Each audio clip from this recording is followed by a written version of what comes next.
est toujours en live de Viva Technologie et en live du Garage by We Do Biz et je suis tellement contente de clôturer cette journée. Pas de la clôturer tout court, mais de la clôturer avec Maxime qui est avec moi, Maxime Dig, qui est le cofondateur de Time. Bienvenue. Bienvenue, merci. Alors, on va parler des startups et des outils pour booster en fait leur vie. Et toi, en fait, tu es vraiment le co-animateur rêvé parce que c'est exactement votre filon avec Time. Oui, absolument. Nous, on a une philosophie qui est de simplifier la vie de l'entrepreneur. Donc ça va de la création de l'entreprise, on permet de le faire gratuitement de A à Z, on s'occupe de tout. Donc voilà, on ne peut pas faire moins cher et c'est fait par des pros. Et après on a des solutions qui vont aider l'entrepreneur dans son quotidien, donc des applications qui vont lui permettre de faire ses factures, ses devis sur son téléphone de façon super intuitive. Et des applications pour gérer toute la partie un petit peu pénible liée à la paperasse, donc la récupération des justificatifs liés aux dépenses. Mais elle est si compliquée que ça, la vie des entrepreneurs, pour tout de suite vouloir la simplifier? Ouais, elle est relativement compliquée, absolument. Et de toute manière, je pense que c'est le propre de chaque être humain d'être feignant. Et donc, plus ça peut être simple, mieux c'est. Donc, on part de ce principe-là. Et nous, on a vraiment l'envie d'enlever tous les petits cailloux qui se glissent dans la chaussure de l'entrepreneur. Tout à l'heure, tu me disais une expression un peu tendue, c'était la phobie administrative. Est-ce que tous les entrepreneurs en souffrent, en fait? Oui, absolument. Enfin, en tout cas, je pense. En tout cas, ou les membres du gouvernement, ça dépend. Moi, j'ai rarement rencontré d'entrepreneurs qui me disaient ouais, chouette, je vais faire un petit peu de comptage, je vais voir si mes factures sont bien payées, ou je vais passer une demi-heure à relancer mes fournisseurs. Non, ça, je crois que c'est une réalité. Et c'est la même chose pour les particuliers. Hein. Il y a peu de gens qui prennent du plaisir à remplir la paperasse. Alors, Time, vous existez depuis 2015 et vous êtes un peu particulier parce que vous êtes 6 en fait cofondateurs. Oui, absolument. On vient d'univers assez différents à la base, même si finalement très complémentaires. C'est ce qui fait qu'aujourd'hui, on a une bonne synergie et on essaye de toucher et de répondre à tous les besoins des entrepreneurs parce qu'on est aujourd'hui une équipe d'une quarantaine de personnes. En fait, tous les 6, vous avez pu analyser tous les manques qu'il y avait en fait. Absolument. Il y a certains de nos cofondateurs qui sont venus avec des besoins, d'autres sont venus avec des solutions et puis d'autres sont venus avec la capacité de les exécuter, donc de résoudre ces problèmes-là. Et c'est quoi vos objectifs là avec Time en ce moment? Qu'est-ce que vous espérez? Sur Time, on a 2 objectifs principaux. C'est vraiment de simplifier la création d'entreprises en France. C'est vraiment notre leitmotiv principal. Et la deuxième, c'est de simplifier la relation aussi avec les experts comptables, qui est une profession qui est hyper importante pour l'entrepreneur, mais qui a besoin de se digitaliser. Et on est là pour les accompagner vraiment à tous les niveaux. Eh ben, ce que je te propose, c'est qu'on va rigoler un petit peu et on va accueillir... Allez, c'est parti. Non, je plaisante. On va accueillir nos invités. On va peut-être commencer par toi. Est-ce que tu es prêt à te lancer pour le Pictionary? Allez, c'est parti. Il n'y a pas vraiment le choix non plus. Je n'ai pas un mot de plus, on doit tout deviner. Bah, tu peux prendre une craie. Non, pas tout de suite le micro. Il a envie de parler. Et on va deviner... Une usine. 2 usines. Une deuxième usine. Un morceau de sapin. Non. Bah là, on a deviné des usines. Une scie. D'accord. La croissance. La croissance, j'entends. Des graphiques de décroissance. La concentration industrielle. Le cours de l'action Uber. La quoi? Le bonheur de la décroissance, Le bonheur de la décroissance. Là, j'ai l'impression qu'on ne va pas y arriver. Non, une maison. C'est des usines. Ah, ben non, mais oui, bien sûr. La domiciliation d'entreprise, la maison. La maison m'a aidé. Ouais, je triche en plus parce que je sais un peu. Je te propose de t'installer, Christophe, prendre le micro. Non, mais je sais ce que c'est, mais j'aime bien deviner le dessin quand même. Prends le micro juste à ta droite et du coup, parle-nous de Camp de Base. Alors, ça fonctionne, on t'entend. Donc, je suis le président du groupe Camp de Base. Effectivement, on parlait tout à l'heure du lancement de l'entreprise.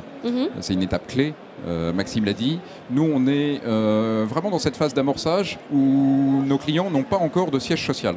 C'était un peu le dessin que j'ai fait. Le siège social, c'est une étape qui est clé, le choix de son siège social. Nous, on met à disposition de nos clients un siège social dans 12 centres à Paris, qu'on appelle des camps de base. Parce que le camp de base, c'est le symbole de l'endroit où on a une boîte à outils, où on peut se ressourcer, prendre des conseils et aussi se reposer et échanger avec d'autres entrepreneurs. Donc nous, notre premier métier, c'est la domiciliation du siège social. Mais vous avez une deuxième fonction, c'est ce que tu me disais. Et effectivement, une fois que notre client est domicilié, on va lui offrir un ensemble de services qui vont l'aider dans la vie de son entreprise. Et j'en prends un qui marche très bien, qui est la permanence téléphonique, puisque dans le cadre de la domiciliation, quasiment un client sur 2 prend une permanence téléphonique. Et comme vous le savez, quand vous êtes artisan ou entrepreneur sans standard téléphonique, vous passez souvent à côté de pas mal de devis, d'appels. Et le retour sur investissement, finalement, est quasiment immédiat. Et vous existez depuis 2007 Depuis 2007, oui. On a plutôt un gros acteur de la domiciliation en France. Et ça a été quoi le déclic, en fait, pour créer Camp de Base? Le déclic, c'est avec mon associé, on avait envie d'être... on venait du conseil, donc on a créé un cabinet de conseil qu'on a fait fonctionner pendant 10 ans et qu'on a vendu. Et on souhaitait être beaucoup plus les mains dans le capot et aider plutôt les TPE, PME, alors qu'on avait travaillé jusqu'à maintenant qu'avec des très grosses sociétés cotées plutôt. Maxime, j'ai vu que tu voulais réagir. Oui, je voulais réagir au-delà de... Tu disais justement, c'est super intéressant, les services que vous pouvez apporter, le standard téléphonique. Est-ce qu'il y a d'autres choses que vous proposez, par exemple le courrier, c'est genre des assistances un peu de l'ordre du secrétariat? Absolument, tout à fait. Et la gestion du courrier, en effet, est vraiment totalement connexe à la domiciliation. Donc on a une gestion du courrier, un scan to mail pour que nos clients puissent le recevoir directement sur la boîte mail, un système d'alerte pour qu'ils soient prévenus, notamment des courriers critiques. Et puis dans tous les centres, on a 12 centres à Paris. Dans tous les centres, nos clients peuvent louer un espace de travail totalement équipé, ce qui leur permet de recevoir leurs clients, leurs fournisseurs, leurs salariés. On est vraiment sur des clients qui ont entre 0 et 2 salariés. C'est vraiment notre cœur de métier. D'accord. Et c'est combien de clients, Camp de Base, aujourd'hui? Alors on ne communique pas beaucoup dessus, mais c'est, on va dire, à peu près 5000. 5000 clients. Ouais. Allez, on va passer à la victime suivante, Jean-Noël. Je te propose de te prêter au jeu du Pictionary. Surtout, n'hésitez pas dans le public à essayer de deviner.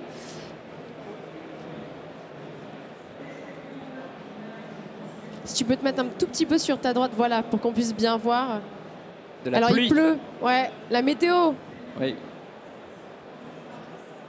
Le cloud. C'est un fruit. Qu'est-ce que c'est? Alors non, là, c'est du pain. Du pain. C'est du pain. T'as du pain sur la planche. J'ai entendu un insecte. Ah oui, un papillon, bien vu. Ah, mais la oui. croissance, l'envol. La transformation. chrysalide. La mutation. L'accompagnement à la digitalisation. Oui, voilà, vraiment, Mustapha est pas loin. L'intelligence artificielle. L'accompagnement dans le changement. La transformation. Bah, je te propose de t'asseoir juste à côté de Christophe et de nous présenter du coup qu'est-ce que c'est ce beau papillon. Alors après 10 ans de dessin, je suis vraiment en face d'un blend que vous n'avez pas trouvé. Non, c'est pas mal, Jean-Noël. Franchement, Ça se voit on a pas. deviné. Donc je m'appelle Jean-Noël, je suis le directeur de Change Factory. Et Change Factory, on est un laboratoire d'acculturation et on fait le lien entre les grands groupes et les startups. Notre but, c'est que les startups arrivent à comprendre comment fonctionnent les grands groupes et les grands groupes arrivent à comprendre comment fonctionnent les startups, puissent les incorporer intelligemment. Alors on ne parle pas de rachat, mais on parle de comment accompagner les prototypes, comment accompagner les mises en place de changements de méthodologie, comment accompagner la transformation culturelle. D'où le dessin complètement vulgarisé et éhonté de la chenille qui se transforme en papillon. Et tu travailles avec combien de grands groupes et combien de startups aujourd'hui? Alors on travaille avec une trentaine, 32 exactement, groupes du CAC 40 et on travaille avec une bonne cinquantaine de startups. Et qu'est-ce que les grands groupes apportent aux startups? Qu'est-ce que les startups apportent aux grands groupes en fait? Alors l'idée derrière, c'est on voit très bien souvent ce que veut apporter le grand groupe à une startup, de l'argent, de la méthodologie, mais c'est surtout aussi de comprendre le métier et de comprendre le besoin final de certains clients. Et donc du coup la startup amène une forme de nouvelle méthodologie, une nouvelle façon de penser, certaines ruptures. Le grand groupe assoit dans un process beaucoup plus industriel et ça nous permet que certaines startups, plutôt que de passer par une levée de fonds, arrivent directement à partie industrielle. On passe du prototype ou du MVP directement à l'industrialisation sur certains métiers. Et c'est quoi votre business model?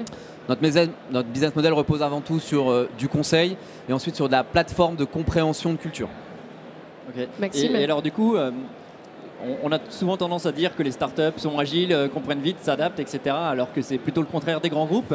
Mais est-ce que tu n'as pas des cas de figure où justement les startups n'arrivent pas à comprendre les problématiques des grands groupes et c'est elles qui ne s'adaptent pas? Alors c'est toujours compliqué, c'est pour ça que beaucoup de travail en amont est sur la sémantique. Comment faire en sorte que les grands groupes et les startups parlent le même langage. On a l'impression que c'est simple. On a toujours l'impression de dire c'est la même chose que les digital natives, ils ont né avec un téléphone dans la main, les jeunes ils sont sur le digital, ce qui est faux. C'est dire déjà quel est le terrain commun, quel est le langage commun, quelles sont la culture commune, et une fois qu'on partage certains points culturels, alors on peut comprendre le besoin de l'un et de l'autre pour justement créer une solution. C'est le principe même de l'acculturation dans le plus grand sens du terme. Ce que je vous propose, c'est d'accueillir notre dernier invité, Loïc, qui va se prêter au jeu du Pictionary. C'est parti. Tu peux effacer le petit papillon. Et on va essayer de deviner, nous, ici, autour de la table, et surtout dans le public. C'est pas facile, hein. Depuis tout à l'heure, c'est pas facile. Hein. Oui, on est prêt. Enfin, prête. Moi, je regarde ma petite tricherie. Un bateau. J'ai entendu un bateau. Je sais pas qui l'a dit, mais pas mal. C'était Chloé. Une chaloupe. Des caisses de rhum. Une pirogue. Dans le public, si vous voulez participer. La livraison. Oui. Transport, la livraison par voie ferroviaire. Livraison container. Livraison fluviale. Recyclage de containers. On a dit recyclage de containers dans le public. Recyclage de containers, tu peux nous dire oui ou non de la tête? Non. J'arrive pas à trouver là. Il y a une horloge avec un point d'interrogation. Une estimation des délais de livraison. Destination et délai de livraison, ils se rapprochent. Attends, on a une supposition. J'allais dire des containers connectés. Pas loin, pas mal. Optimisation de la logistique pour les containers. Je sens qu'il y a de la triche là, je sais pas pourquoi. Non, pas du tout. Je crois qu'il y a... Non, pas du tout. Loïc, je te propose de tout nous dire sur ces containers et cette pirogue. Est-ce qu'on était proche? Est-ce qu'on était chaud? Bravo le public. Tout d'abord, bravo, parce que c'est pas si évident de comprendre notre métier qui n'est pas forcément grand public. Alors... Donc je m'appelle Loïc Marzin, je suis le cofondateur et CTO de Wakeo. Donc nous, Wakeo, on fait de la traçabilité temps réel sur les flux de transport B2B. Donc en quelques mots, on traque des conteneurs à travers le monde sur des flux multimodaux, donc aussi bien du maritime, de l'aérien que du routier. Notre métier, c'est de dire à nos clients où sont leurs marchandises en temps réel et surtout de prédire l'heure à laquelle ça va arriver dans les entrepôts. Donc on travaille pour des grands comptes du type Air Liquide dans l'énergie, du Forestia dans l'automobile, GEFCO qui est un commissionnaire de transport. Voilà. J'allais te dire, pardon, c'est vraiment un outil super concret. Qu'est-ce qui t'a amené en fait à fonder cette boîte? Donc on est deux cofondateurs à l'origine de la société. Julien, mon associé, lui travaillait dans du conseil. On s'est rencontrés dans des activités de conseil. On faisait du conseil en stratégie. Pour ma part, du coup, je travaillais beaucoup sur des missions de conseil en supply chain, optimisation, sur de la modélisation. Donc je travaillais au quotidien avec ce qu'on appelle des TMS, Transport Management System, à travailler dans la donnée de la supply chain et du transport. Mon associé, lui aussi, a un attrait un peu plus background familial avec le domaine. Son père a travaillé pendant plus de 20 ans sur le canal de Panama. Il dirige aujourd'hui le port de Lyon Terminal. Donc c'est ce qui nous a amené. On avait tous les deux cette envie commune de vouloir fonder une société, d'être les propres dirigeants, notre propre patron. Donc quand on a cherché les idées, on a très vite convergé sur le domaine qu'on connaissait tous les deux, à savoir la logistique et donc le transport. Et tu as une vision très particulière parce qu'en plus tu me disais que tu es CTO, donc pour toi en plus ça change tout, ta vision de l'entrepreneuriat. Exactement, donc CTO dans ce contexte-là, on est une société extrêmement tech, tout est absolument dans le cloud. J'imagine qu'on aura le temps d'y revenir juste après, mais notamment vu qu'on va traiter ce sujet des outils, dans le domaine dans mon domaine, dans le CTO, c'est vrai que tout ce qui est les providers comme les AWS, les Google, les Azure, les Microsoft Azure ont développé beaucoup de services fully managed qui aujourd'hui nous aident à accélérer avec une équipe à effectif réduit, à adresser des très grandes problématiques. Mais j'imagine qu'on aura l'occasion d'y revenir juste après. Moi j'avais une petite question, vous avez fait le choix du B2B alors que j'imagine que c'est des problématiques qu'on peut aussi avoir en B2C, finalement la livraison de colis. Pourquoi ce choix et qu'est-ce qui peut différer du marché des particuliers? Alors c'est une très bonne question et au final l'analogie est assez dure à faire. C'est qu'en B2C, quand on commande sur Amazon, il est très simple. Amazon nous dit votre colis est actuellement ici, il est au hub de Gennevilliers, il est au hub Intel et puis il est dans votre boîte aux lettres. Extrêmement simple. Au final, on a de la visibilité. La vraie problématique, c'est que dans le B2B, les clients n'ont aucune visibilité de où se trouve leur conteneur. Et donc je vais donner un exemple qui est assez parlant. On a un de nos clients qui aujourd'hui traquait leur flux de marchandises à travers des fichiers Excel. Des flux de marchandises, non des centaines. Donc c'est environ 200 fichiers Excel qui sont envoyés tous les jours par mail. Extrêmement dur d'avoir de la visibilité en fait sur le flux de transport. Et d'autant plus que l'information qui est à l'intérieur, elle n'est pas forcément bonne. Du coup, quand on attend son conteneur le 20 octobre et qu'on apprend 2 jours avant qu'il va arriver le 25 ou le 28 octobre, quand on a une supply chain en flux tendu, ça devient extrêmement compliqué. Du coup, on prend le premier port arrivé, on décharge le conteneur et on envoie tout en air shipment last minute, ce qui coûte extrêmement cher. À l'échelle de grands groupes, ça va arriver, on va avoir entre 20 et 50 millions de coûts extraordinaires de shipment last minute. Et nous, justement, grâce à Wakeo, on aide à prédire les retards et donc à anticiper, de passer d'une supply chain réactive en anticipation. Mais c'est hyper intéressant ce que tu dis, c'est que tu as analysé en fait il y avait un manque dans le B2B qu'il n'y avait pas dans le B2C et ça me fait en fait penser à ce que tu as dit au début, c'est en fait c'est compliqué d'être entrepreneur. Est-ce que tu es d'accord Christophe, est-ce qu'aujourd'hui c'est essentiel d'avoir des outils pour nous aider à entreprendre, pour nous aider avec notre boîte ? Ah oui, c'est tout à fait essentiel et dans ce que disait Loïc, notamment sur le pilotage d'une activité par Excel, c'est quand même aujourd'hui je pense l'ERP le plus répandu dans les petites sociétés.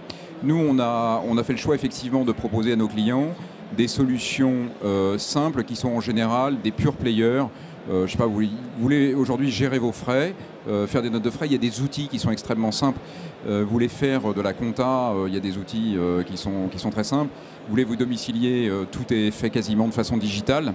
Et effectivement, puisque c'était ça un peu le thème aussi du débat sur est-ce que les outils permettent de simplifier la vie de l'entrepreneur, moi j'en suis convaincu.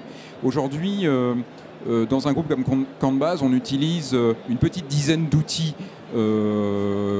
en mode abonnement et complètement digitaux. Je dirais qu'aujourd'hui, la vraie difficulté, c'est plutôt l'interfaçage entre ces outils. Mais c'est des choses qui se traitent parfaitement. Et je crois que ça simplifie effectivement énormément la vie de l'entrepreneur. Il y a d'autres difficultés quand on est entrepreneur, mais en tout cas, sur cette partie-là, ça apporte une vraie valeur. Maxime, le cliché un peu de l'entrepreneur qui est tout seul, qui monte sa boîte à la sueur de son front aujourd'hui, est-ce que c'est faux parce qu'aujourd'hui il y a plein de possibilités, plein d'outils pour nous aider à monter notre boîte? Ouais, alors ça c'est vrai que ça a beaucoup évolué, même si c'est vrai qu'on se retrouve seul. On a beau avoir des outils, on a beau parfois avoir... la solitude reste. Ouais, avoir des experts comptables et du conseil extérieur. Il n'empêche que les décisions, il faut les prendre tout seul. Et que ça, il n'y a rien qui le remplace. Donc il y a quand même cette réalité qu'on est seul. Ah oui. C'est pour ça que même les coworking se développent, c'est que ça permet aux solo-entrepreneurs de rencontrer du monde, d'échanger, de prendre des idées. Il y a beaucoup de communautés qui se fédèrent autour de tout ça et c'est super parce que ça permet aux gens de partager, de prendre beaucoup d'idées de l'extérieur et tout simplement de vider leur sac. Donc il y a une réalité, c'est que l'entrepreneur, il est quand même un petit peu seul. Il est de moins en moins, mais les choses tendent à s'améliorer. Jean-Noël, est-ce que tu es d'accord, toi qui as créé justement ce lien entre grands groupes et start-up, est-ce que tu analysais encore aujourd'hui vraiment l'entrepreneur comme quelqu'un de très seul? Ouais, c'est la solitude de l'entrepreneur est quelque chose sur lequel beaucoup de gens écrivent, il y a vraiment beaucoup de littérature dessus. Et je pense que c'est très vrai, à un moment, il y a toujours un moment où il faut finir par trancher. Et la personne qui tranche, c'est souvent celle qui est en haut et qui a la vision. Et justement, quand on en parlait un tout petit peu avant, c'est de dire, l'idée c'est comment aider l'entrepreneur à faire ça. Et alors sans parler d'outils en tant que tel, puisque on est d'accord sur Slack ou autre pour communiquer avec plein de gens, mais l'idée c'est l'advisory board. L'advisory board est peut-être un outil humain ou une méthodologie qui est clé pour toute start-up, toute jeune start-up ou même start-up plus expérimentée. Moi je disais si j'avais des choses à refaire dans mon passé sur mes start-up montées déjà, c'était d'entrée de jeu de monter un advisory board, des gens avec une vision, avec une expérience, avec vraiment un background riche qui permet justement peut-être mélanger des grands groupes, des gens issus de grands groupes pour venir en disant aidez-moi à ne pas me sentir seul, pour prendre certaines décisions. Qu'est-ce que vous en pensez? Donnez-moi votre avis, donnez-moi vos retours. Et ensuite, je me permets de trancher. Mais vraiment, ce conseil consultatif permet justement de casser cette solitude. Ouais, c'est un petit peu un lieu commun de dire que les outils ne remplacent pas l'humain, mais c'est une réalité. Je vais prendre un exemple très concret. Nous, on est une équipe de 40 personnes. On en a 10 qui se trouvent dans l'Est de la France. En fait, une partie de l'équipe tech. Donc c'est super. Sur Slack, on s'envoie des tonnes de trucs, on s'envoie des tonnes de mails. Mais à un moment, il y a des blocages. Nous, concrètement, on a résolu ça en mettant une visio H24 en fait, sur les deux sites. Ce qui fait qu'on a une porte ouverte sur leur bureau et réciproquement. Et au final, toutes les petites discussions qu'on peut avoir, la machine à café ou ah ouais tiens j'avais pas entendu qu'on faisait ça, ça les a beaucoup résolus. Donc voilà, l'outil c'est une bonne chose, mais la relation humaine est vraiment primordiale et doit pas s'effacer face à la techno. Ouais, je suis entièrement d'accord. Pour rebondir, nous on a ajouté une ligne dans nos comptes, une ligne comptable qui est le côté la ligne culture. Et culture, ça veut dire aussi permettre à tout le monde de se réunir un moment en physique pour partager des choses, partager un repas, partager des jeux, parce que sans ça, c'est pas parce qu'on met des emojis sur Slack ou sur d'autres que le lien se fait. Je trouve ça dingue qu'aujourd'hui, à Viva Technologies, pour la 4e édition en 2019, en fait, on dit que ce qui est essentiel, c'est de parler à la machine à café, quoi. Donc le truc le plus basique. Et ce que j'ai envie de vous demander, peut-être à toi, Loïc, c'était plus facile d'entreprendre il y a 20 ans, en fait, quand il y avait juste la machine à café, quand on était tout seul, ou est-ce que c'est quand même plus facile aujourd'hui avec tous ces outils qui remplacent pas l'humain, mais qui nous aident? Alors on était plus proches, mais au final je ne pense pas du tout que c'était plus simple. Aujourd'hui on voit, et notamment sur mettre de la visioconférence entre les deux équipes, etc. Nous on a un développeur à Lyon aussi, c'est la même histoire. On voit des nouveaux modes d'entreprise émerger, des entreprises libérées où 100% des équipes sont en remote. Avant, ce n'était pas vraiment faisable. On n'avait pas forcément la bonne connexion Internet, on n'avait pas les bons outils de communication, on n'avait pas du bon matériel aussi pour communiquer tout le temps. Aujourd'hui, ça s'est beaucoup démocratisé et on voit des multitudes d'entreprises avec des équipes de 50 à 80 personnes totalement full-time en remote. Et ça, avant, c'était pas vraiment faisable. Et Christophe, est-ce que tu valides c'est quand même plus facile aujourd'hui? Alors je pense que les difficultés ne sont pas les mêmes. Alors évidemment, je rejoins complètement la notion à la fois de digital et de physique. Et nous, dans notre business, c'est essentiel parce qu'on a vraiment des créateurs en phase de devenir, enfin, qui ne sont pas encore créateurs, qui ont besoin de parler à un être humain à un moment. Est-ce que c'est plus facile aujourd'hui? Je pense que l'organisation interne de l'entreprise est certainement plus facile, mais le contexte de l'entreprise s'est complexifié. Et du coup, je crois que c'est pas au final plus facile aujourd'hui d'entreprendre. On rebondit toujours sur les mêmes sujets qui sont l'humain, le management, la compta. La compta il y a 20 ans, la compta aujourd'hui, elle se fait différemment. Mais je ne crois pas qu'on puisse dire à un start-upper vas-y fonce sans rien regarder de ta compta et tu t'en sortiras. Ouais, je suis d'accord et je me permettrais quand même de rajouter 2-3 nuances. Je pense que il y a 20 ans, il y a beaucoup de choses qui n'existaient pas aujourd'hui. Je pense au statut d'auto-entrepreneur, typiquement, qui a énormément simplifié la création d'entreprise. Je pense à toute la partie financière entre l'émergence du crowdfunding. Il y a eu des actions très structurelles de l'État avec la BPI, typiquement, qui ont quand même significativement accéléré, facilité l'accès à l'entrepreneuriat. C'est plus facile de se lancer, mais est-ce que c'est plus facile de se lancer? Après, le taux de rester? casse, il reste important. Ça, c'est une certitude.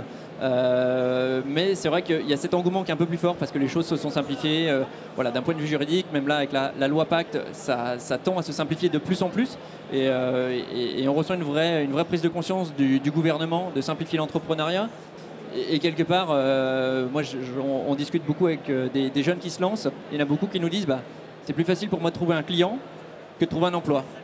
Ouais, et ça, pour le coup, c'est une vraie tendance de fond et ça va avec la freelancerisation de la population. Donc, ça me semble fondamental qu'il est plus simple de créer sa boîte. Après, est-ce qu'il est plus simple d'en vivre et est-ce que ça n'exempte pas d'être un bon gestionnaire, d'être un bon manager et donc d'avoir vraiment la fibre malgré tout. Jean-Noël, je crois que tu as une idée sur le sujet aussi, vu que tu as une grosse expérience d'entrepreneur. Oui, Change Factory, ma 36e société, start-up, etc. Voilà. Parle bien dans le micro, donc, par contre. Ah pardon, ouais, c'est ma 36e entreprise lancée. Alors est-ce que j'ai fait des erreurs? Est-ce qu'il y en a certaines qui sont crachées? Est-ce que j'aurais pu changer ou des choses? Oui, bien sûr, il y a plein de choses à changer. Le grain de folie de l'entrepreneuriat, et j'insiste sur le côté folie, existe aujourd'hui, même si certains aspects administratifs sont plus simples. Mais après, c'est la pérennité, c'est la durabilité, c'est trouver des clients, c'est aussi compliqué, c'est à un moment vraiment se jeter dans le vide et pouvoir pitcher, pouvoir en parler et tout. Ça change pas trop. Après, c'est comment on est accompagné, et aujourd'hui, il existe de plus en plus de choses, comment aller récupérer de l'information, et ça, c'est vraiment agréable à l'heure actuelle. Ouais, il y a une réalité en fait quand on crée une entreprise, c'est qu'elle doit vivre. Et pour vivre, elle doit trouver des clients. Et ça, évidemment, il y a des outils, il y a des choses, il y a Internet qui n'y avait pas forcément il y a 20 ans. Ça permet de trouver des clients, mais ça n'empêche que encore faut-il les satisfaire et pouvoir proposer un produit qui répond vraiment bien à leurs besoins. Et voilà, ça demande d'avoir des vraies compétences et de les affûter, de ne pas savoir se disperser. Peut-être pour conclure, j'ai envie de vous demander si vous aviez un message à faire passer aux entrepreneurs qui nous regardent, aux startups qui se lancent. Qu'est-ce que ce serait? Ce serait entourez-vous d'outils, justement, c'est facile, prenez tout ce qu'il y a à apprendre, ou voilà, gardez cette idée que ce qui compte, c'est aussi votre mentalité, voilà, aussi simple que ça.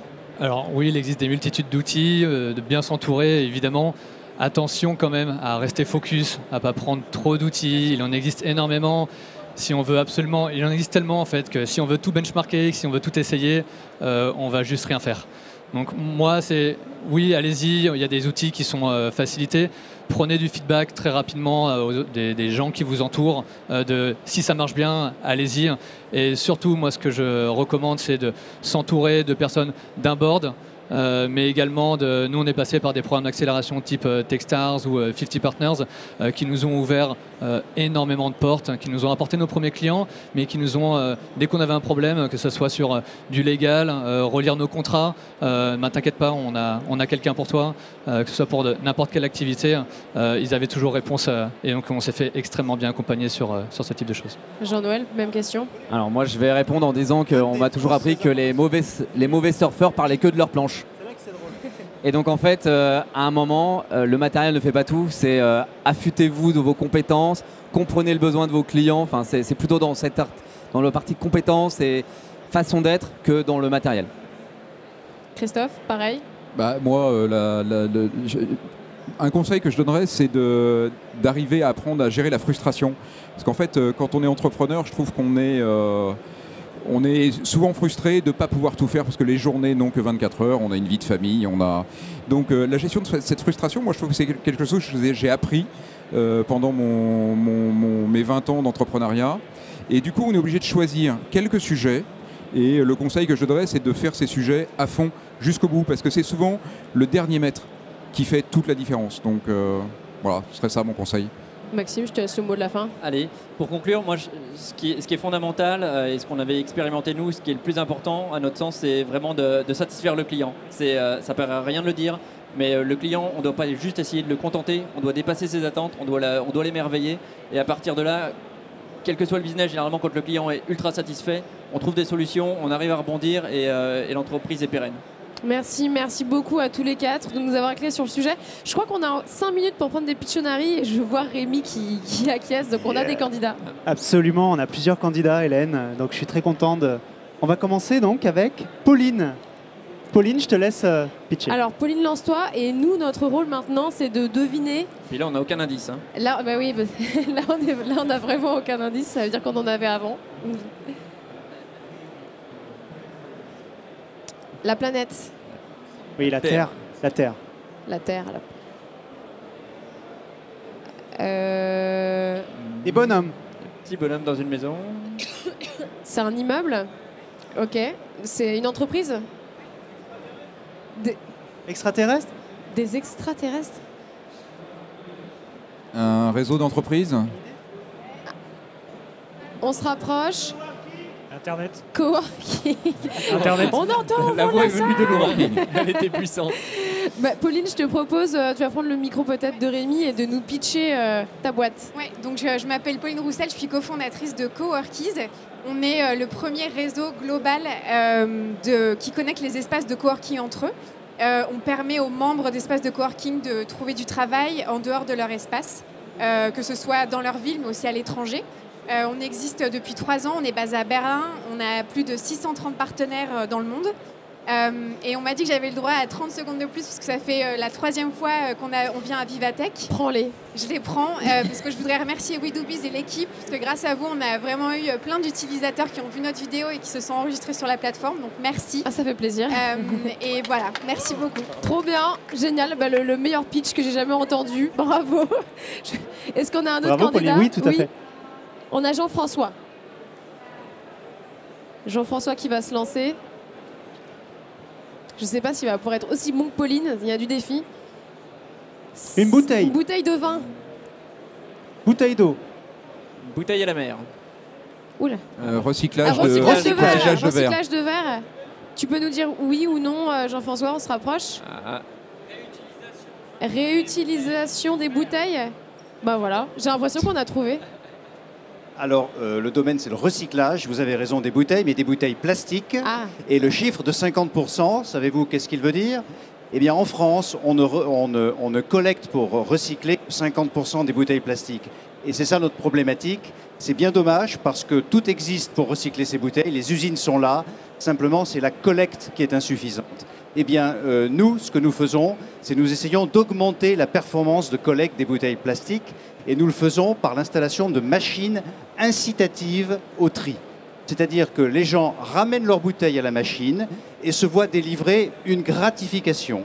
Cette gratification peut être, selon les cas, selon les endroits où est installée la machine, un bon d'achat pour aller le dépenser chez un commerçant, un café gratuit, ou bien ça peut aussi être un don à une association si on a envie de faire cela.